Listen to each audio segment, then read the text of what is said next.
Hey guys, back with yet another video on the flex offense. Again, one of my favorite offenses of all time. Hope you guys have been enjoying these. Hope you guys are also benefiting from these. If you have any questions or comments for me, feel free. I've been coaching 22 years. I'm still learning, and I'd like to think that most coaches are like that. I know there are some coaches who think that they don't have to learn anymore. I'm not one of them. I quite frankly, in just the last couple of years, have learned even more about the flex offense and find this stuff very helpful. And I hope I can help you out. Kind of hard to see this. Again, I'm not an IT guy, and I hate when this print comes out different sizes. This is what we call a Nebraska cut. Um, Very simple, one frame to this play. It's amazing how well it works. It's a good way to get the defense to back off. This is when you know they're overplaying four real hard every time. Really, what you got to have also is they're front and five. And again, I kind of have five stepping out. He really doesn't have to. He just got to post up. And they're also going to come out here and kind of deny three. They're going to get in the passing lane of two. So it's going to open up this whole area right here. And what we have is we have four. He takes three or four hard steps up and then boom, back doors. One, you got to have a guard that can make that pass. Two, you got to have a guy, number four in this case, who is smart enough to understand how far he has to go. You got to get the defense committing before you backdoor. I have had players in the past who would take one step and try to backdoor, and it doesn't work. And they just didn't understand that you have to sell it that number four is coming clear up the floor and he's going to backdoor. If you execute that, you're going to shoot layups. And here's my thing. If you do it once, then all of a sudden it becomes a lot easier to throw the ball here to the elbow. Because, what that guy doesn't want is to get backdoored. And so it makes four's job a little bit easier of getting open. The next thing I'm going to show you, and again, I wish that this print was a little bit, smaller. This says Australia. Quite honestly, don't ask me how I come up with the names on these things. A lot of times, if I see some high school in Nebraska ran the Nebraska cut, and that's what we call a backdoor cut. And it just came from some school in Nebraska was running something. And so I try to name it after that. That way my names aren't redundant. But this is called Australia. Again, you see right here, it's a normal entry, dribbling to the elbow, throwing over to four, five is posting up, we throw the ball to four. Now we're going to get into the offense. Three is going to rub off of five going through while four's got the ball. But then here's where it's going to get a little bit different. And it may be a deal where you've got a guard that's really good, a really good passer, really good decision maker, and you want the ball in his hands. And that's really kind of what it comes down to. So he's throwing the ball to four, but what four is going to do is he's going to catch it. And as three starts to rub off of five, four is going to take a couple of dribbles to his right, and one's just simply going to loop around him.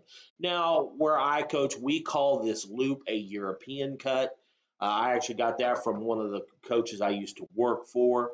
And one's going to toss it back to, I'm sorry, four is going to toss it back to one. And so what you're going to basically have is one has the ball on this elbow or in the ballpark, and four ends up over here. Now, remember, three started to run his back cut, and as he does, four and five end up coming here, cut or screening for him, and three is going to pop up. After five, sets that back screen, and then turns down and rescreens, he's going to slip to right there.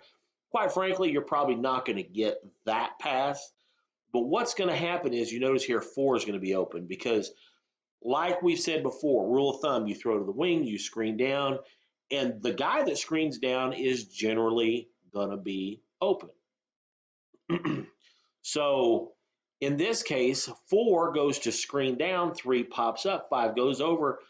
You would be amazed at how many times the defense gets outside of four or forgets about him, and you just simply boop, drop it right down there. Now, what if you don't?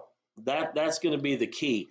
If you don't, and you end up throwing back here to three, four simply steps out, two runs off of five, you're back in the flex offense. But I think what you're going to get is this cat right here. You're going to get number four, because in all that screening that we just talked about, again, three starts to go in, five sets a little back screen. He's going to go back and screen. Four's going to hand the ball off, and he's going to down screen. 4 gets lost in the shuffle. And so that's how you're going to get to this point right there. Okay. Now, the last one that I think this is the last one that I have today, we call it go.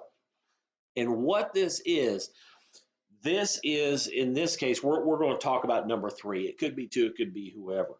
But teams, a lot of times, instead of getting that back screen, they'll start cheating over and running over the top of this. And so you're never getting 3, or you're never getting that back cut because guys are cheating. Um, and when they're cheating, it's easier for 5's man to trail him and take that away.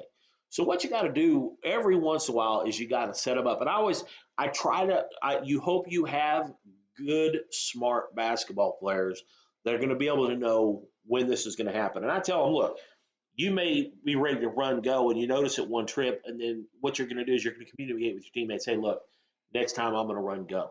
And here's the way it works. One dribbles in, 4 throws over. I'm sorry, one dribbles in and throws over to 4. And so now it's time for 3 to rub off of 5. Notice 3's man cheating over the top. So as 5 again, just kind of stand there for the rub off. As 3 gets right here, what he's going to do is he's going to call go. And then 3 gets there, he stops, and he breaks to the elbow. And now, so what you can have is 3 is going to probably be wide open.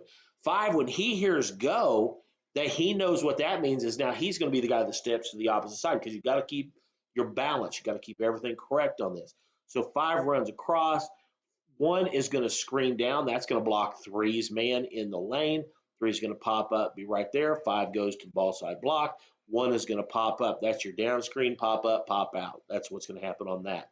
Again, the last team or 2 teams ago, when I had a group of kids, I had one girl that was really good at running it.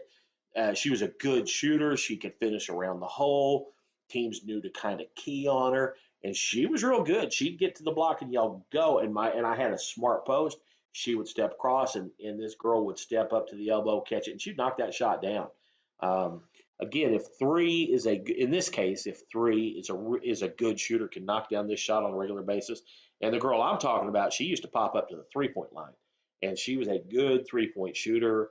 And like I said, it was just highly effective. So hope this video has been helpful to you guys. Again, hit the like, hit the subscribe, and I will be back with more videos. We only have a couple more, and then we're going to be done with the flex offense.